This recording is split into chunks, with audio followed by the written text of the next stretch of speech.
ትልቅ ስራ የሰሩ ከፍተኛ አመራር ባለፈው ደውለውን አሉኝ ብዙ ሰው ከህወሓት ወጣ ሲባል ሁሉም አይነት የስም ማጥፋት ዘመቻ ተካሂዶበት የሚጠፋው አንተ እድለኛ ነህ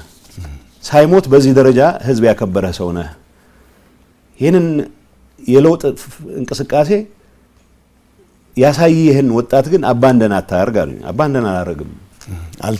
አልተውም ምክንያቱም እኔ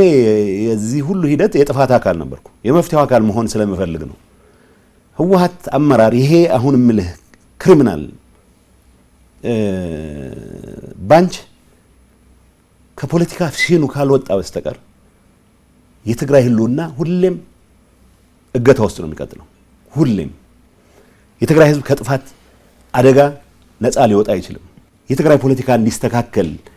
ከመወስዳቸው ስራዎች ውስጥ የትግራይ የወጣት የፖለቲካ እንቅስቃሴ በተደራጀ መልኩ ሁሉም ፓርቲዎች እኔ ፓርቲ ኖረና ምንም ጥያቄ የለውም ያ ፓርቲ ግን ቢያንስ እኔ መራው የነበረ ድርጅት ከነበረው የጠቅላይነት አስተሳሰብ ነፃ የሆነ ሌሎች ፓርቲዎችም እንዲጠናከሩ ሙሉ አስተዋጽኦ የሚያደርግ እንዲሆን የበኩልን ሚና ጫወታለሁ